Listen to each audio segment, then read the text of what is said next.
অধপতনের যুগে জ্ঞানের আলোকবর্তিকা নিয়ে যে সকল মনীষীগণ পৃথিবীতে আবির্ভূত হয়েছিলেন, পার্থিব লোভ লালসা ও ক্ষমতার মোহ যাদেরকে ন্যায় ও সত্যের আদর্শ থেকে বিন্দুমাত্র পদলঙ্ঘন ঘটাতে পারেনি, যারা অন্যায় ও অসত্যের নিকট কোনোদিন মাথা নত করেনি, ইসলাম ও মানুষের কল্যাণে সারাটা জীবন যারা পরিশ্রম করে গিয়েছেন, সত্যকে আঁকড়ে থাকার কারণে যারা জালেম সরকার কর্তৃক অত্যাচারিত, নিপীড়িত, নির্যাতিত, এমনকি কারাগারে নির্মমভাবে প্রহারিত হয়েছেন, ইমাম আবু হানিফা রাহিমাহুল্লাহ তাদের অন্যতম। ইমাম আবু হানিফা রাহিমাহুল্লাহ উমাইয়া খলিফাগণের দুঃশাসন, কুশাসন ও স্বৈরাচারী কার্যকলাপে সমগ্র মুসলিম জান আতঙ্কগ্রস্ত হয়ে পড়েছিল। তাদের দ্বারা এমন সব জঘন্য কাজ সম্পাদিত হয়েছিল যা বিশ্ব ইতিহাসে বিরল। তাদের নিষ্ঠুর কার্যকলাপ কেবলমাত্র নাগরিকদের ধন সম্পদ ও জীবনের উপর দিয়েই প্রবাহিত হয়নি, নারী জাতির মানসম্মান ও সতীত্ব ধুলোয় ধূসরিত হয়ে গিয়েছিল। মহানবীর আদর্শ ও খোলাফায়ে রাশিদিনের রাষ্ট্র ব্যবস্থাকে শুধুমাত্র ভুলণ্ঠিতই করা হয়নি, চতুর্থ খলিফা হজরত আলী রাদিয়াল্লাহু আনহু এর নামে রীতিমতো জুমার নামাজে প্রকাশ্য মিম্বরে দাঁড়িয়ে অভিশাপ বর্ষণ করা হতো। খিলাফতের স্থান দখল করেছিল রাজতন্ত্র। অত্যাচারের মূর্ত প্রতীক যুগের অভিশপ্ত ও কলঙ্ক ইয়াজিদ ইবনে জিয়াদ ও হাজ্জাজ বিন ইউসুফের নিষ্ঠুর তরবারির আঘাতে সামান্য কথার জন্য হাজার হাজার মুসলমানদের মস্তক দেহ হতে বিচ্ছিন্ন করা হয়েছিল। লৌহদণ্ডের প্রতাপে উমাইয়া বংশীয় খলিফাগণ এমন সন্ত্রাসের রাজত্ব কায়েম করেছিল যে যেখানে কোনো প্রতিবাদ দূরের কথা, কোনো প্রকার সংশোধনের কথা মুখে উচ্চারণ করাই ছিল নিজের মৃত্যু ডেকে আনা। তরবারির ভয় দেখিয়ে সৎ কাজের আদেশ এবং অসৎ কাজ থেকে নিষেধ করার সমস্ত পথ বন্ধ করে দেওয়া হয়েছিল। এক কথায় উমাইয়া বংশীয় শাসকগণ ও তাদের বর্বর গভর্নরগণ মুসলিম জাহানে নিষ্ঠুরতা এমন নজির স্থাপন করেছিল যা পৃথিবীর ইতিহাসে আজও বিরল। ঠিক এমনই এই যুগ সন্ধিক্ষণে জন্মগ্রহণ করেছিলেন ইসলামের বিবেকী কণ্ঠ, অন্যায়ের প্রতিবাদী ইমাম আবু হানিফা রাহিমাহুল্লাহ। উল্লেখ্য যে উমাইয়া বংশীয় খলিফাগণের মধ্যে কেবলমাত্র ওয়ালিদ এবং খলিফা উমর বিন আব্দুল আজিজ রাদিয়াল্লাহু আনহু এর শাসনামলেই ছিল ইসলাম ও ব্যক্তি স্বাধীনতার স্বর্ণযুগ। ইমাম আবু হানিফা রাহিমাহুল্লাহ 800 হিজরি মোতাবেক 702 খ্রিস্টাব্দের কুফানগরীতে জন্মগ্রহণ করেন। তার আসল নাম হলো নুমান, পিতার নাম সাবিত এবং পিতামহের নাম জাওতা। তার বাল্যকালে তার ডাক নাম ছিল আবু হানিফা। তিনি ইমাম আজম নামেও সর্বাধিক পরিচিত। তার পূর্বপুরুষগণ ইরানের অধিবাসী ছিলেন। পিতামহ জাওতা জন্মভূমি পরিত্যাগ করে তৎকালীন আরবের সমৃদ্ধশালী নগর কুফায় এসে বাসস্থান নির্মাণ করে স্থায়ীভাবে বসবাস শুরু করেন। ইমাম আবু হানিফা রাহিমাহুল্লাহ বাল্যকালে লেখাপড়ার কোনো সুযোগ পাননি, কারণ তখন তিনি কুফায় এসে মারওয়া আনে খিলাফতের যুগ। আব্দুল মালিক ইবনে মারওয়ান ছিলেন খিলাফতের প্রধান এবং যুগের অভিশাপ। নিষ্ঠুর ও অত্যাচারী হাজ্জাজ ইবনে ইউসুফ ছিলেন ইরাকের শাসনকর্তা। দেশের ধর্মীয় শিক্ষা প্রতিষ্ঠানগুলো প্রায় বন্ধ করে দেওয়া হয়েছিল। ইমাম আবু হানিফা রাহিমাহুল্লাহ 14 থেকে 15 বছর বয়সে একদিন যখন বাজারে যাচ্ছিলেন, প্রতিমধ্যে তৎকালীন বিখ্যাত ইমাম হযরত শাবি রাহিমাহুল্লাহ তাকে দেখে জিজ্ঞাসা করলেন যে, হে বালক, তুমি কি কোথাও লেখাপড়া শিখতে যাচ্ছ? উত্তরে তিনি অতি দুঃখিত স্বরে বললেন, আমি কোথাও লেখাপড়া শিখিনি। ইমাম শাবি রাহিমাহুল্লাহ বললেন, আমি যেন তোমাকে মধ্যে প্রতিভার চিহ্ন দেখতে পাচ্ছি। ভালো আলেমের নিকট তোমার লেখাপড়া শেখা উচিত। ইমাম শাবি রাহিমাহুল্লাহ এর উপদেশ ও অনুপ্রেরণায় ইমাম আবু হানিফা রাহিমাহুল্লাহ, ইমাম হাম্মাদ রাহিমাহুল্লাহ, ইমাম আতা ইবনে রবিয়া রাহিমাহুল্লাহ, ইমাম জাফর সাদিক রাহিমাহুল্লাহের মতো তৎকালীন বিখ্যাত আলেমগণের নিকট শিক্ষা লাভ করেন এবং খুব অল্প সময়ের মধ্যে কুরআন, হাদিস, ফিকহ, ইলমে কালাম, আদব প্রভৃতি বিষয়ে ব্যুৎপত্তি লাভ করেন। জ্ঞান লাভের জন্য তিনি মক্কা, মদিনা, বসরা এবং কুফার বিভিন্ন এলাকায় অবস্থানরত আলেমগণের নিকট পাগলের ন্যায় ছুটে গিয়েছিলেন। বিভিন্ন স্থান হতে হাদিসের অমূল্য রত্ন সংগ্রহ করে স্বীয় জ্ঞান ভাণ্ডার পূর্ণ করেন। উল্লেখ্য যে তিনি প্রায় 4 সহস্রাধিক আলেমের নিকট থেকে শিক্ষা লাভ করেছিলেন। ইমাম মালিক রাহিমাহুল্লাহ এর নিকটও তিনি হাদিস শিক্ষা লাভ করেন। ইমাম মালিক রাহিমাহুল্লাহ যদিও বয়সের দিক থেকে তার চেয়ে 13 বছরের ছোট ছিলেন, তথাপি ইমাম আবু হানিফা রাহিমাহুল্লাহ তাকে অশেষ সম্মান করতেন এবং ইমাম মালিক রাহিমাহুল্লাহ ও ইমাম আবু হানিফা রাহিমাহুল্লাহকে শিক্ষকের ন্যায় সম্মান দেখাতেন। আল্লাহর প্রিয় বান্দাদের আদব কায়দা এমনই হয়ে থাকে। শিক্ষকগণের প্রতি ইমাম আবু হানিফা রাহিমাহুল্লাহের এত ভক্তি শ্রদ্ধা ছিল যে তিনি নিজেই বর্ণনা করেছেন, আমার শিক্ষক ইমাম হাম্মাদ রাহিমাহুল্লাহ যতদিন জীবিত ছিলেন ততদিন আমি তার বাড়ির দিকে পা মেলে বসিনি। তার কারণ আমার ভয় হতো শিক্ষকের প্রতি আমার বেয়াদবি হয়ে যায় কিনা। কারো মতে ইমাম আবু হানিফা রাহিমাহুল্লাহ তাবেঈ ছিলেন। সাহাবাগণের যুগ তখন প্রায় শেষ হলেও কয়েকজন সাহাবী জীবিত ছিলেন। 102 হিজরিতে তিনি যখন মদিনা গমন করেন তখন মদিনায় দুজন সাহাবী হযরত সুলাইমান রাদিয়াল্লাহু আনহু ও হযরত সালেহ ইবনে সুলাইমান রাদিয়াল্লাহু আনহু জীবিত ছিলেন। ইমাম আবু হানিফা রাদিয়াল্লাহু আনহু তাদের দর্শন লাভ করেন, কিন্তু অনেকের মতে তিনি কোনো সাহাবীর দর্শন পাননি। তবে তাবেঈ হবার ব্যাপারে তার কোনো মতভেদ নেই। ইমাম আবু হানিফা রাহিমাহুল্লাহের শিক্ষকগণ প্রায় সবাই ছিলেন তাবেঈ।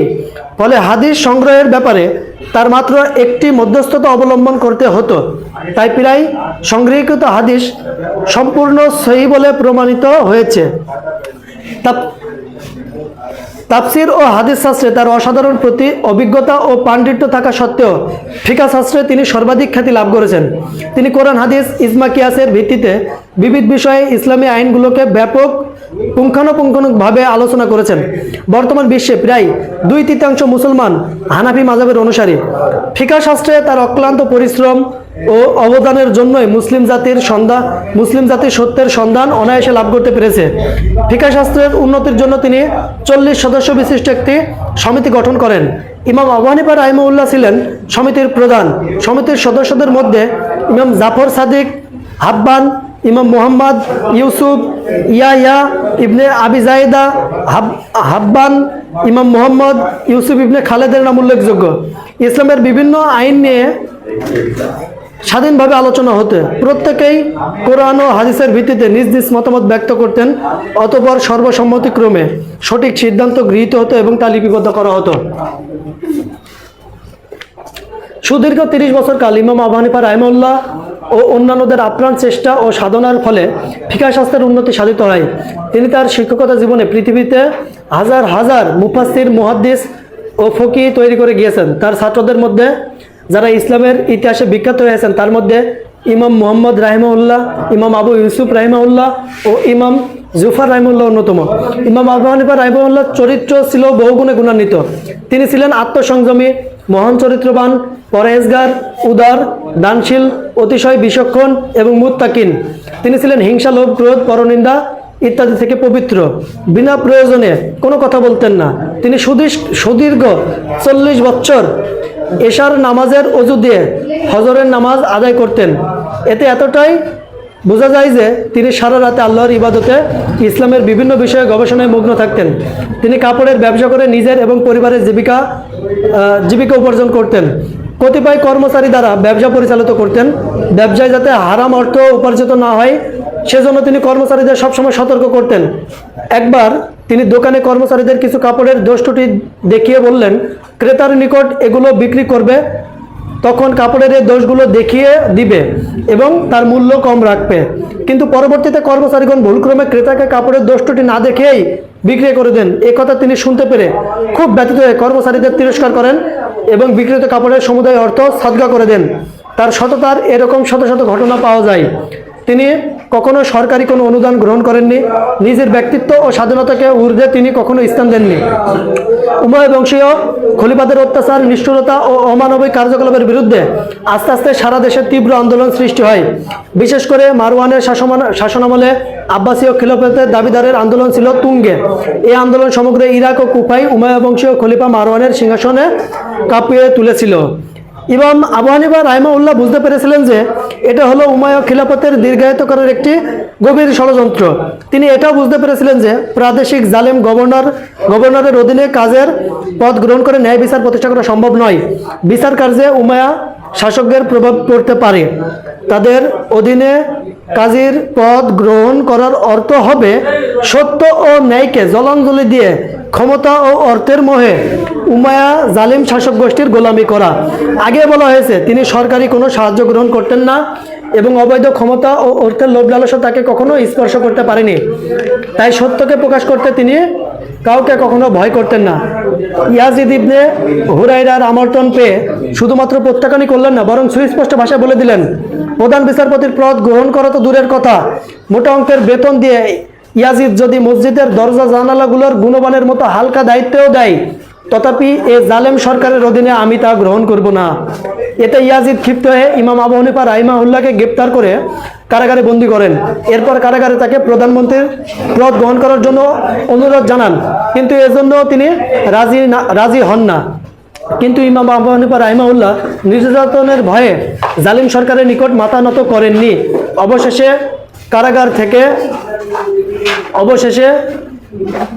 কারাগার থেকে তাকে প্রতিদিন বেত্রাঘাত করা হতো। কিন্তু ইমাম আবু হানিফা রাহিমাহুল্লাহ নির্যাতনের ভয়ে জালিম সরকারের নিকট মাথা নত করেননি। অবশেষে কারাগার থেকে মুক্তি পেয়ে তিনি মক্কায় চলে আসেন। 131 হিজরিতে উমাইয়া শাসনের অবসান ঘটলে আব্বাসীয় খিলাফতের সূচনা হয়। ইমাম আবু হানিফা রাহিমাহুল্লাহ মক্কা থেকে কুফায় ফিরে আসেন। আব্বাসীয়গণ ইতিপূর্বে আহলে বায়াতের পক্ষে আন্দোলন করলেও ক্ষমতা লাভের পর আহলে বায়াতের প্রতি খড়গ হস্ত হয়ে ওঠেন এবং ধর্মীয় নেতাদের প্রতি নিষ্ঠুর ও অমানবিক নির্যাতন চালাতে শুরু করেন। আব্বাসীয়গণ তাদের প্রতিদ্বন্দ্বী উমাইয়া বংশীয় প্রায় সম্পূর্ণ রূপে ধ্বংস করে দিয়েছিল। এমনকি উমাইয়া খলিফাদের কবর খুঁড়ে তাদের অস্থি পাঁজর তুলে এনে জ্বালিয়ে ফেলেছিল। আব্বাসীয় বংশীয় খলিফা মনসুর সিংহাসনে বসে আহলে বায়াত ও আলেম সমাজের প্রতি অত্যাচারের স্টিম রোলার চালান। 145 হিজরিতে মোহাম্মদ নাফসে জাকিয়া খলিফা মনসুরের অন ইসলামিক ও অমানবিক কার্যকলাপের বিরুদ্ধে বিদ্রোহ ঘোষণা করেন এবং এ যুদ্ধে শহীদ হন। ইমাম মালিক রাহিমাহুল্লাহ ও ইমাম আবু হানিফা রাহিমাহুল্লাহ সহ প্রায় সকল ধর্মীয় নেতাগণ মোহাম্মদ নাফসে জাকিয়ার পক্ষে ছিলেন। নাফসে জাকিয়া শহীদ হওয়ার পর তারা ভ্রাতা ইব্রাহিম বিদ্রোহের পতাকা স্বহস্তে তুলে নেন এবং তৎকালীন দিনদার মুসলমান ও আলেম ইব্রাহিমের পতাকা তলে সমবেত হতে লাগলেন। জানা যায় একমাত্র কুফানগরেই 20 লক্ষ মুসলমান মনসুরের বিরুদ্ধে মোহাম্মদ ইব্রাহিমের পক্ষে যুদ্ধের জন্য প্রস্তুত গ্রহণ করেছিলেন। ইমাম আবু হানিফা রাহিমাহুল্লাহ মোহাম্মদ ইব্রাহিমকে গোপনে পূর্ণ সমর্থন দিয়েছিলেন এবং সংগ্রাম চালিয়ে যাবার জন্য প্রচুর অর্থ দিয়ে সহযোগিতা করেছিলেন। যুগের নিষ্ঠুর ও জালেম মনসুর গোপনে বহু উপঢৌকন পাঠিয়ে ইমাম আবু হানিফা রাহিমাহুল্লাহকে হাত করতে চেষ্টা করেছিলেন, কিন্তু ইমাম আবু হানিফা রাহিমাহুল্লাহ এগুলো প্রত্যাখ্যান করেছেন। অবশেষে 146 হিজরিতে খলিফা মনসুর ইমাম আবু হানিফা রাহিমাহুল্লাহকে বাগদাদে খলিফার দরবারে তলব করেন। তিনি খলিফার দরবারে উপস্থিত হলে তাকে প্রধান বিচারপতির পদ গ্রহণ করার অনুরোধ জানান, কিন্তু ইমাম আবু হানিফা রাহিমাহুল্লাহ জালেম সরকারের অধীনে এই পদ গ্রহণ করতে রাজি নন। তিনি বুঝতে পেরেছিলেন যে একটা মনসুরের গভীর ষড়যন্ত্র। এছাড়া এ পদ গ্রহণ করার অর্থ হবে ন্যায়, ইনসাফ ও ব্যক্তিত্বকে বিসর্জন দিয়ে জালিমের পূজা করা। তাই ইমাম আবু হানিফা রাহিমাহুল্লাহ খলিফা মনসুরকে বললেন, আমি প্রধান বিচারপতির পদ গ্রহণ করার যোগ্য নয়। এতে খলিফা রাগান্বিত হয়ে বললেন, আপনি মিথ্যাবাদী। প্রত্যুত্তরে ইমাম সাহেব বললেন, আপনার কথা যদি সত্যি হয়, অর্থাৎ আপনার কথা অনুযায়ী যদি আপনি মিথ্যাবাদী হন, তাহলে আপনার কথাই সঠিক, কারণ একজন মিথ্যাবাদী রাষ্ট্রের প্রধান বিচারপতি পদের যোগ্য নয়। অতঃপর খলিফা মনসুর কোনো উত্তর না দিতে পেরে ক্রুব্ধ হয়ে ইমাম আবু হানিফা রাহিমাহুল্লাহকে গ্রেপ্তার করে কারাগারে বন্দী করার নির্দেশ দেন। কারাগারে বসেও ইমাম আবু হানিফা রাহিমাহুল্লাহ ফিকহ শাস্ত্রে তার কঠোর সাধনা চালিয়েছিলেন। কারাগারে বসেই তিনি বিভিন্ন মাসালার জবাব দিতেন। বিভিন্ন জায়গা থেকে শত শত মানুষ এসে কারাগারেই মাসালা শিক্ষা লাভ করে যেতেন। ইমাম আবু হানিফা ইউসুফ রাহিমাহুল্লাহকে লিখেছেন, ইমাম আবু হানিফা রাহিমাহুল্লাহ কেবলমাত্র কারাগারে বসেই 12,90,000-এর অধিক মাসালা লিপিবদ্ধ করেছিলেন। এরপর খলিফা মনসুর একদিন খাদ্যের সাথে বিষ মিশিয়ে দেন।